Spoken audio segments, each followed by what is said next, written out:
Sob as águas do oceano, existem submarinos nucleares que quase ninguém consegue ver.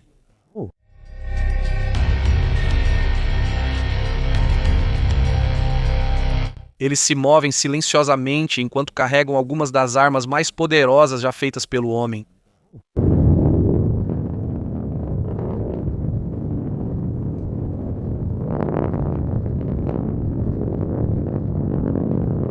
O mais surpreendente é que eles conseguem ficar meses debaixo d'água sem subir à superfície. Enquanto a maioria dos submarinos precisa voltar à superfície para pegar ar ou combustível, o submarino nuclear é diferente, porque ele consegue ficar debaixo d'água por muito tempo, já que ele mesmo produz seu próprio ar. Ele tem um sistema que usa a água do mar para produzir oxigênio, e esse processo é chamado de eletrólise. Simplificando, a eletricidade separa a água para obter o oxigênio que a tripulação respira. O oxigênio é usado pelas pessoas lá dentro para poderem respirar. Enquanto isso, o hidrogênio produzido é liberado do submarino, pois pode pegar fogo facilmente ao se acumular. Todo esse sistema é alimentado pelo reator nuclear do submarino. Por causa disso, a falta de eletricidade não é um problema, e eles continuam produzindo ar, seja de dia ou de noite. Mas o oxigênio não é o único problema dentro do submarino. Quando respiramos, nós liberamos dióxido de carbono ou CO2. Se isso se acumular em um lugar fechado, pode se tornar perigoso.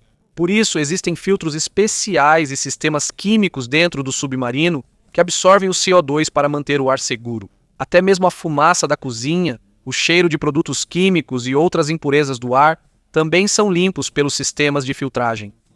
Em outras palavras, quase tudo o que uma pessoa precisa para sobreviver é produzido dentro do próprio submarino. O ar aqui é artificial.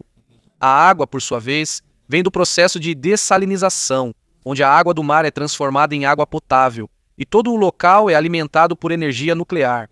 Mas a pergunta é, quando exatamente o submarino pode subir à superfície do mar? De acordo com relatórios da Marinha dos Estados Unidos e outras fontes militares, o único grande motivo pelo qual o submarino retorna à superfície é porque a comida da tripulação está acabando. Isso significa que, se houver comida suficiente, eles conseguem permanecer debaixo d'água por um período muito longo. E é aqui que a conversa fica ainda mais assustadora, porque o verdadeiro coração do submarino nuclear é o seu reator. Dentro dele há um reator nuclear compacto, quase do tamanho de um pequeno quarto. Mas mesmo sendo tão pequeno, ele é capaz de gerar uma quantidade enorme de energia. De acordo com relatórios militares e de engenharia nuclear, submarinos nucleares modernos, como a classe Virgínia dos Estados Unidos, utilizam um reator que pode durar mais de 20 a 30 anos sem precisar ser reabastecido. Isso indica que, durante toda a vida útil do submarino, provavelmente não será preciso trocar o combustível nuclear. Isso é muito diferente de um navio comum que sempre precisa de combustível. Esse reator é o responsável por gerar calor. Depois, esse calor é usado para produzir vapor, ou seja, um vapor muito quente que faz girar as turbinas do submarino. As turbinas são responsáveis por movimentar todo o navio e fornecer eletricidade para todos os sistemas. E como ele é movido à energia nuclear, não precisa puxar ar da superfície como os submarinos a diesel. Os submarinos a diesel precisam subir à superfície de vez em quando para ligar o motor e carregar a bateria. E quando eles sobem, ficam mais fáceis de serem detectados pelo inimigo. Mas o submarino nuclear consegue ficar escondido debaixo d'água por muito tempo, silencioso, difícil de encontrar e praticamente invisível. E o poder do combustível nuclear é ainda mais impressionante. Mas por quê? De acordo com estudos sobre energia nuclear, uma pequena quantidade de urânio enriquecido tem uma energia equivalente a uma quantidade enorme de combustíveis comuns, como carvão ou petróleo. Mesmo sendo pequeno, o núcleo do reator do submarino já alimenta o navio por muitos anos. Mas a parte mais perigosa dos submarinos nucleares não é apenas o tempo que eles podem permanecer debaixo d'água, mas sim as armas que eles carregam. Alguns submarinos, principalmente os de mísseis balísticos, transportam mísseis nucleares capazes de atingir alvos a grandes distâncias. Segundo a Marinha dos Estados Unidos e relatórios de defesa, submarinos classe Ohio podem carregar mísseis Trident com ogivas nucleares. E cada ogiva tem uma potência muitas vezes maior do que a bomba atômica usada em Hiroshima durante a Segunda Guerra Mundial. Simplificando, Um submarino é capaz de transportar armas nucleares suficientes para causar uma destruição imensa em várias cidades. E o que é ainda mais assustador, enquanto a maioria das pessoas vive seus dias normalmente na superfície do mundo, há submarinos nucleares que circulam silenciosamente agora mesmo sob o oceano. Nós não os vemos, não sabemos onde eles estão, mas eles estão lá, silenciosamente de guarda sob o mar, enquanto carregam algumas das armas mais perigosas do mundo. Mas antes de continuarmos, gostaria de pedir um like e aproveite para se inscrever também. Isso ajudará muito nós, criadores de conteúdo. Muito obrigado. E agora vamos voltar. Na verdade, não é só os Estados Unidos que têm esse tipo de submarino. Para quem não sabe, no mundo das armas nucleares, existe um motivo pelo qual as grandes potências têm medo de começar uma guerra. Eles sabem que, se atacarem, haverá um contra-ataque imediato. Por isso, as armas nucleares são importantes. Se, por exemplo, a China atacar usando suas bases em terra, os Estados Unidos podem destruir suas cidades usando submarinos. É mais difícil localizar submarinos do que bases de mísseis em terra. As bases de mísseis podem ser vistas por satélite, então o inimigo sabe onde elas estão. Mas o submarino fica escondido debaixo do mar. Ele pode estar no Oceano Atlântico, pode estar no Oceano Pacífico ou até no Ártico. E como o inimigo não sabe onde ele está, eles estão sempre em alerta. E às vezes, mesmo o inimigo com o sistema de inteligência mais moderno, também não tem certeza de onde exatamente ele está escondido. Por isso, para as grandes potências nucleares, o submarino é o mais difícil de ser derrotado. De acordo com a Marinha dos Estados Unidos, o míssil Trident 2D5 é usado nos submarinos da classe Ohio dos Estados Unidos e nos submarinos da classe Vanguard do Reino Unido. Esse míssil foi projetado para dissuasão nuclear estratégica, ou seja, não é uma arma comum. Ele existe para impedir que o inimigo inicie uma guerra nuclear. O Reino Unido, de acordo com a declaração oficial do seu governo, tem uma política chamada de dissuasão contínua no mar. Desde 1969, eles se esforçam para sempre ter um submarino armado com armas nucleares no mar. Isso significa que, mesmo quando tudo está calmo, mesmo sem notícias, mesmo com a vida das pessoas seguindo normalmente na superfície, eles têm um submarino submerso em algum lugar, pronto para agir caso haja uma emergência nacional grave. A França segue a mesma lógica. De acordo com o Ministério das Forças Armadas da França, o míssil M50 e um deles é usado para manter a credibilidade da sua dissuasão nuclear baseada no mar. Em outras palavras, eles querem mostrar que, mesmo que sejam atacados, ainda tem uma maneira de revidar a partir do mar. Rússia, China e Índia também têm suas próprias forças de submarinos. Não é necessário detalhar cada míssil e cada número, porque muitas dessas informações são confidenciais ou mudam com o tempo. Mas o que está claro é que esses países investem em submarinos porque sabem que as armas mais poderosas nem sempre são as mais barulhentas. Às vezes, as armas mais poderosas são aquelas que você não consegue ver. E esse é exatamente o trabalho do submarino nuclear. Ele não precisa aparecer. Ele não precisa ameaçar todos os dias. Basta o mundo saber que ele está lá. Quando o inimigo sabe que há um submarino capaz de sobreviver ao primeiro ataque, fica mais difícil para eles iniciarem o uso de armas. É mais ou menos assim.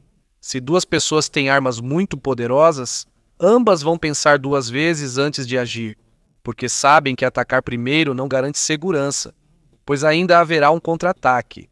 E na estratégia nuclear é por isso que os submarinos são extremamente importantes. Eles não foram feitos para serem usados todos os dias. Ao invés disso, servem como proteção para um país. Mas enquanto falamos sobre o poder das armas, há uma pergunta mais simples. Como as pessoas lá dentro conseguem sobreviver por tanto tempo debaixo d'água? Porque não importa o quão avançado seja o submarino, ainda são pessoas que estão lá dentro. Elas ainda precisam comer, ainda precisam dormir, eles ainda precisam trabalhar dentro de um espaço apertado de aço, enquanto centenas de metros de água estão acima deles. Na verdade, mesmo que o submarino seja movido à energia nuclear, ainda há uma coisa que o reator não consegue fazer. Ele não consegue produzir comida. Por isso, na vida real, a limitação do submarino não é a eletricidade, não é o ar, não é a água, mas sim a comida. Antes de partir, o submarino recebe suprimentos, milhares de enlatados, alimentos congelados, mantimentos secos e outros alimentos são colocados pelas pequenas escotilhas. Como o espaço é pequeno, quase todos os lugares vazios são usados como armazenamento. Tem comida ao lado do corredor, tem comida embaixo dos beliches, tem comida nos cantos. No início da patrulha, às vezes parece que a tripulação está andando em cima do próprio supermercado. E não é um grupo pequeno. A tripulação de um submarino nuclear pode ter mais de 100 pessoas. Todos os dias eles recebem café da manhã, almoço, jantar e, às vezes, uma refeição noturna para quem está de plantão. Por isso, dentro do submarino, a cozinha é algo muito importante. Não é só comida, é uma necessidade para eles. E quando você passa meses sem ver a luz do sol, sem ar fresco, sem privacidade e vendo praticamente as mesmas coisas todos os dias, uma comida gostosa ajuda muito a manter a tripulação calma. Por isso, em muitas marinhas, a escolha dos cozinheiros do submarino é levada a sério. Eles precisam cozinhar bem mesmo com espaço limitado. Eles precisam planejar bem as refeições e precisam garantir que os suprimentos importantes não acabem rapidamente. No início da patrulha, as frutas e vegetais frescos são consumidos primeiro porque estragam mais rápido, depois vêm os alimentos congelados. Na parte final da missão, eles comem mais frequentemente alimentos enlatados e não perecíveis. Por isso, quanto mais longa a missão, mais simples e repetitivo fica o cardápio.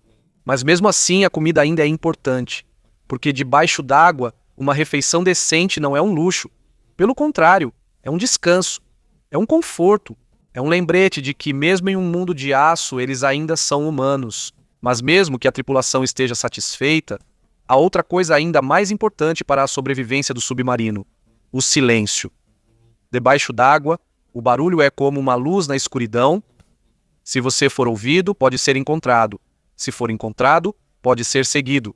E se você for seguido, pode se tornar um alvo.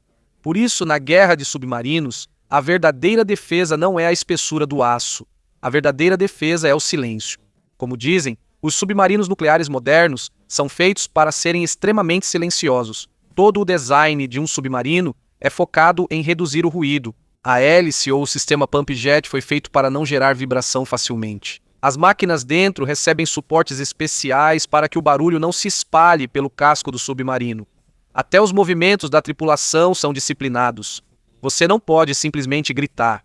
Você não pode simplesmente esbarrar nas coisas. Você não pode fazer barulho, especialmente quando o submarino está em uma área sensível, porque debaixo d'água, até um som pequeno pode ser uma pista.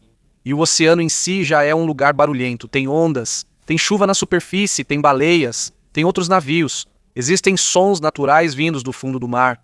Por isso, o objetivo do submarino é se misturar com o barulho do oceano até quase não ser percebido. Como uma sombra na escuridão. Está lá, mas você não vê.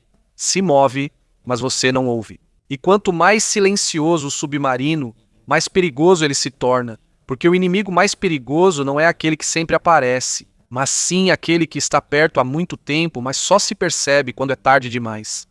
Mas os submarinos antigamente não eram tão silenciosos assim. Nos primeiros anos da Guerra Fria, especialmente nas décadas de 1950 e 1960, a maioria dos submarinos nucleares ainda era barulhenta. O motor fazia um zumbido, as turbinas vibravam, a hélice girando fazia barulho, e todos esses pequenos sons se espalhavam pela água. Isso era um problema porque o som se propaga muito rápido no mar. Debaixo d'água, o som alcança distâncias muito maiores do que no ar. Por isso, durante a Guerra Fria, os operadores de sonar frequentemente conseguiam ouvir submarinos se aproximando a grandes distâncias. Relatórios militares antigos e histórias de submarinos indicam que naquela época submarinos soviéticos eram muito mais barulhentos que os modernos de hoje. Às vezes, operadores de sonar experientes conseguiam até identificar que tipo de submarino estava se aproximando apenas pelo som do seu motor. É como reconhecer a voz de uma pessoa. Mas, com o avanço da tecnologia, os submarinos foram ficando cada vez mais silenciosos. Hoje em dia, quase todas as partes de um submarino nuclear moderno são feitas para reduzir o ruído. As máquinas pesadas dentro dele não estão conectadas diretamente ao casco do submarino. Possuem amortecedores especiais e suportes de borracha para evitar a propagação de vibrações. De forma simples, é como colocar uma almofada na máquina para abafar o som. Até os sistemas do reator foram feitos para serem mais silenciosos.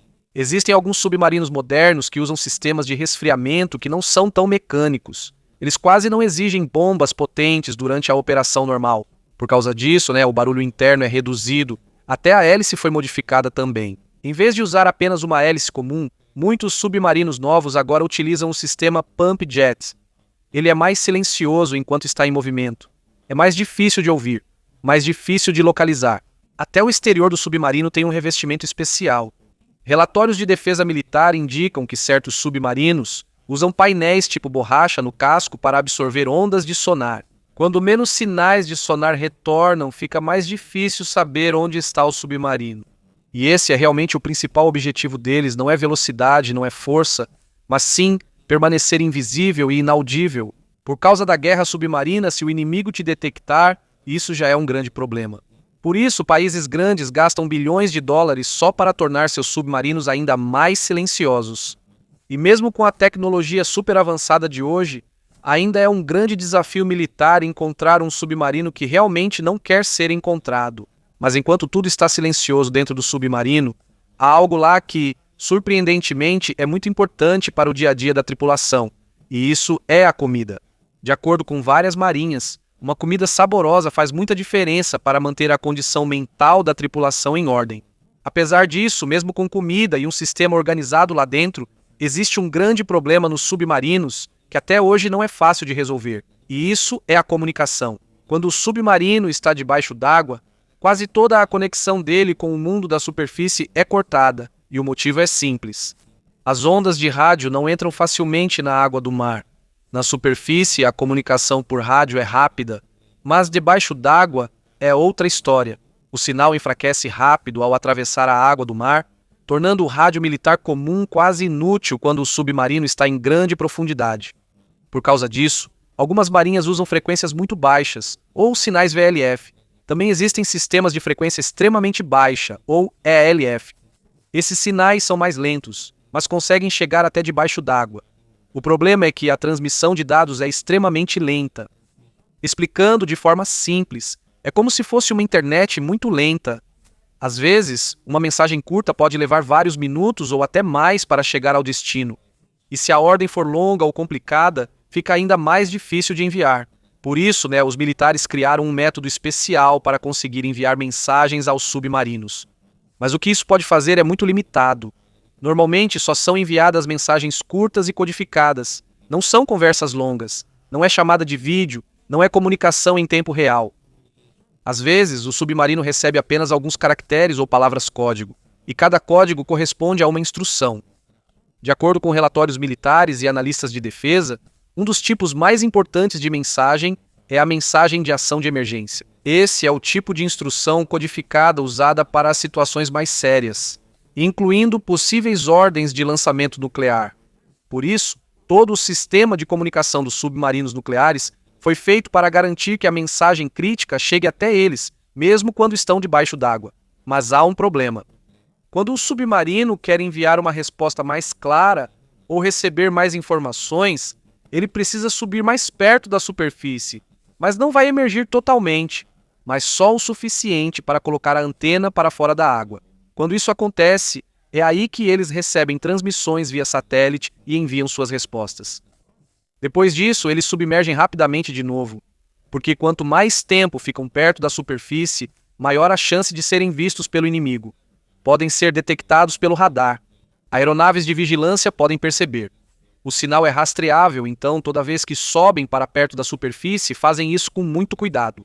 Rápido, silencioso e tudo muito bem planejado.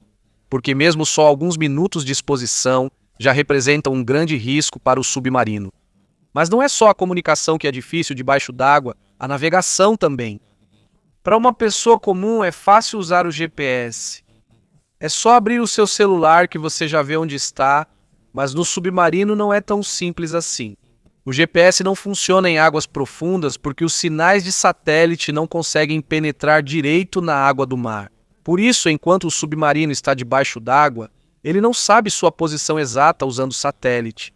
E imagine como isso é difícil. Tudo ao redor está escuro, não há placas de rua, não há luzes, não há montanhas ou prédios para servir de referência. Só tem água em todas as direções. Então, como eles sabem onde estão? Isso é graças à matemática e a instrumentos extremamente sensíveis. O principal que os submarinos usam são os sistemas de navegação inercial. Explicando de forma simples, esse sistema mede cada movimento do submarino, cada curva, cada aceleração, cada descida ou subida. E a partir daí, ele calcula onde o submarino está com base na última localização conhecida. É mais ou menos assim. Se você sabe onde começou e também sabe o quão longe e quão rápido você se moveu, pode estimar onde está agora. Mas com o tempo, o sistema começa a ter pequenos erros. E quanto mais longa for a missão, maior fica esse erro. Por isso, às vezes, é necessário atualizar a posição do submarino. Às vezes, ele sobe próximo à superfície para captar o sinal de GPS. Em outras ocasiões, eles usam sonar para comparar o fundo do mar com os mapas do leito marinho. É como combinar o terreno real com o mapa. Tudo isso é importante porque o submarino não pode se desorientar, não pode bater no fundo do mar, não pode errar a localização, ainda mais se for um submarino de mísseis estratégicos. Porque, para que o míssil acerte o alvo, o submarino precisa saber exatamente sua própria posição antes de lançar. E enquanto ainda estamos pensando nisso, há outro inimigo ainda mais assustador debaixo d'água: a pressão. Quanto mais fundo o submarino vai, maior é o peso da água ao seu redor. Na superfície do mar, a pressão é normal, mas à medida que você desce, a força que empurra o submarino de todas as direções aumenta. E não é uma força pequena, é enorme. É como se algo muito pesado estivesse pressionando cada parte do navio. Por isso, o casco do submarino é feito de um metal extremamente resistente. De acordo com os relatórios de engenharia de defesa, um aço especial de alta resistência é usado no casco de pressão dos submarinos. Esta é a parte mais importante do navio. É isso que literalmente resiste à enorme pressão do oceano. Cada solda, cada peça de aço, cada porta, cada buraco por onde passam os canos e cabos, tudo isso precisa ser extremamente resistente, porque se uma pequena parte falhar enquanto o submarino está em grande profundidade, o resultado pode ser catastrófico. Se houver uma grande brecha no casco enquanto o submarino estiver em grande profundidade, a entrada de água será extremamente forte. E de acordo com especialistas em engenharia, sob essa pressão, a água pode entrar muito rapidamente e com muita força. Por isso, inspeções na engenharia de submarinos são muito rigorosas. O aço é verificado repetidamente, as soldas são inspecionadas e o casco é testado antes de ser autorizado para uso. Porque debaixo d'água, um pequeno defeito pode se tornar uma grande tragédia. Em um avião, às vezes ainda há chance de fazer um pouso de emergência quando há um problema. Mas em um submarino que está em uma parte muito profunda do mar, a situação é diferente. Quando o casco cede, às vezes são apenas segundos antes do submarino desaparecer completamente. Por isso, para os submarinistas, o casco resistente é realmente a vida deles. Porque enquanto ele estiver inteiro, eles têm proteção contra o peso de todo o oceano. Mas quando ele falha, é o fim deles, apesar disso. Mas dentro do submarino não é só a água que a tripulação teme. O fogo às vezes é ainda mais perigoso. Pode parecer estranho, já que eles estão debaixo d'água. Mas quando há um incêndio dentro do submarino, não é um incêndio comum. O ambiente é fechado, os corredores são apertados, há muitos fios, máquinas, óleo, plástico e equipamentos, e acima de tudo, todos respiram o mesmo ar. Quando há fogo, ele consome rapidamente o oxigênio. Quando há fumaça, ela rapidamente preenche o compartimento. E quando há gás tóxico, o ar dentro pode se tornar perigoso em apenas alguns minutos. Por isso, no submarino, o exercício de incêndio não é brincadeira. Todos os membros da tripulação, desde o oficial mais graduado até o marinheiro mais novo, precisam saber como combater o fogo. Eles precisam saber como usar o equipamento de respiração. Eles precisam saber como fechar um compartimento. Eles precisam saber como conter o fogo antes que ele se espalhe, porque debaixo d'água não há caminhão de bombeiros vindo. Não há para onde fugir facilmente. Não há janela aberta para a fumaça sair. Se houver um incêndio, só eles vão lidar com isso. E se eles não conseguirem conter isso imediatamente, todo o submarino pode ficar em perigo. É assim que é dura a vida debaixo d'água. Mesmo com silêncio externo, sempre há risco interno.